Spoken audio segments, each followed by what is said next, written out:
All right. Good morning, everyone. My name's Detective Superintendent Steve Taylor. I'm the officer in charge of the Serious Organised Crime Branch based in Adelaide. As a result of an investigation yesterday, detectives from the Serious and Organised Crime Branch conducted a series of raids across the metropolitan area to investigate the illicit production of cannabis at a large commercial scale. A total of 19 houses were raided yesterday morning, resulting in cannabis being located at 12 of those addresses. 3 people have been arrested for those offences, and they are charged with large commercial cultivation and trafficking of cannabis, tampering with the electricity meters and the theft of electricity, and also they'll be charged with money laundering offences.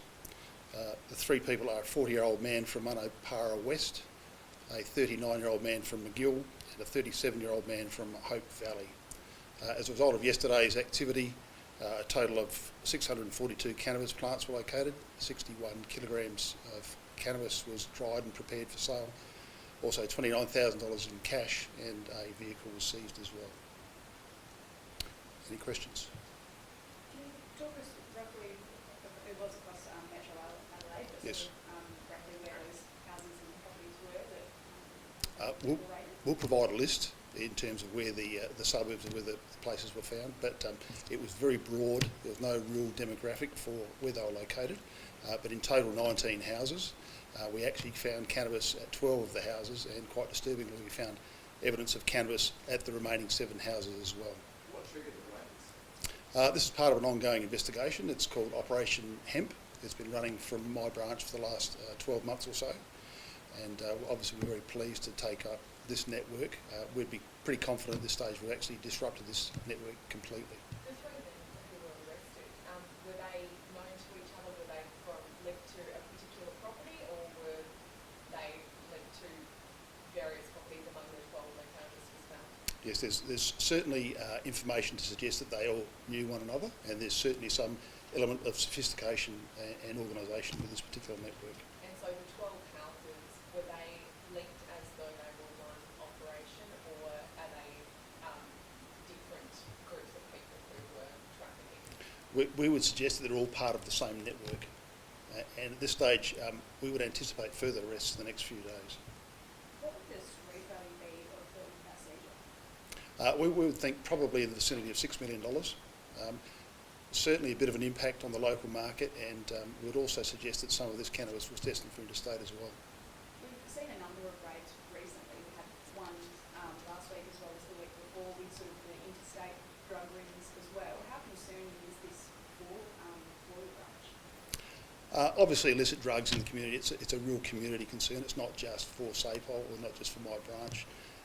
But really, organised crime should be quite nervous. They should be quite worried, because we have a large number of detectives, investigators, and also intelligence staff, and their sole job is to come to work to look at the vulnerabilities and to identify criminal networks. So whilst they might be enjoying the benefits of their criminal enterprise with high-end vehicles and luxury homes, there's a fair chance that they'll be caught, and so they're literally rolling the dice with their own freedom. So at some stage, their number will come up, and they'll have plenty of time to reflect on whether or not it's all worth it. Have the COVID-19 border restrictions got in the way of perhaps moving this cannabis across the border, and has that played a part as to being able to slow down? Yeah, there's certainly COVID has had some impact in the way the crime syndicates conduct their business model.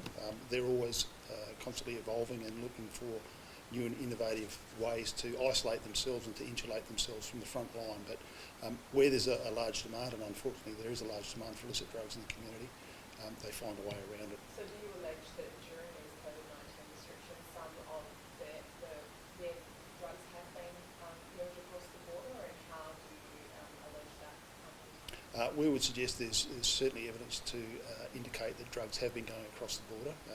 Typically they use all sorts of routes, whether it just be with vehicles, with the trucking industry, and also through the postal stream. So there's a wide array of mechanisms they use to facilitate their drug crimes. And they've got around these restrictions? Yes, they have. Do you think there's been a spike in the cannabis production during COVID times, because it may also be difficult to bring other drugs or import other drugs into SA? I don't know if there's actually been a spike, but I can say that since January this year, SAPOL as a whole has seized about 10,500 cannabis plants, so that's quite a good seizure. We're currently tracking at about 750 kilograms of dried cannabis, so and that's just year to date. So we're certainly having some significant impact on the local market and indeed on the national market. What led to, obviously I was asking for what triggered these raids, but was there anything, any slip-ups in their behaviour that in particular led you to strike down? Not particularly. With this particular syndicate, though, it appears as though all of the houses were set up as purely as a hydroponics concern, very high grade. I think we had 284 plants in one house alone. There was no evidence to suggest that people were residing in those homes. They were set up purely as a commercial enterprise. And so our job is to seek those vulnerabilities and look for the opportunities, and we're very dedicated. We're actually pretty good at it, so criminals should be worried. What sort of things do you look for? Do you look for excess electricity usage? Is it tips from neighbours about people coming and going? In this circumstance, I believe that all of the houses had the electricity meters bypassed, so that in itself presents a lot of danger to our police, and that's why we work closely with the Office of the Technical Regulator. They come out with us. We work very closely with other partner agencies too. We're in constant relationships with them. We get on exceptionally well with them, so there's a really a good cross-flow of intelligence comes back and forth. So I would say though, we can always use the advice and the assistance from the community. It really is a community problem. It's not just a SAPOL problem where we can arrest and seize our way out of the problem.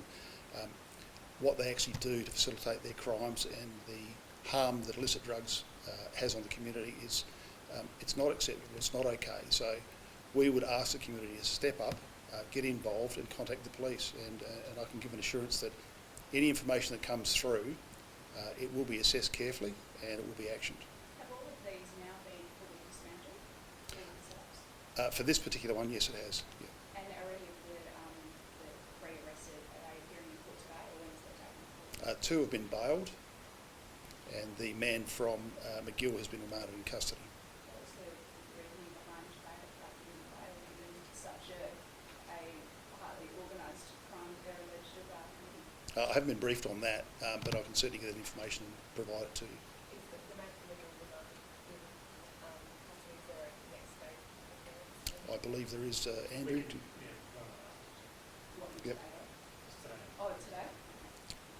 In regard to a raid at Tasmore last night, is that linked to this operation at all, where there were drugs and weapons seized from the Tasmore mine at 8:45 last night? I don't believe so. Well, thanks very much, Eva. Thank you.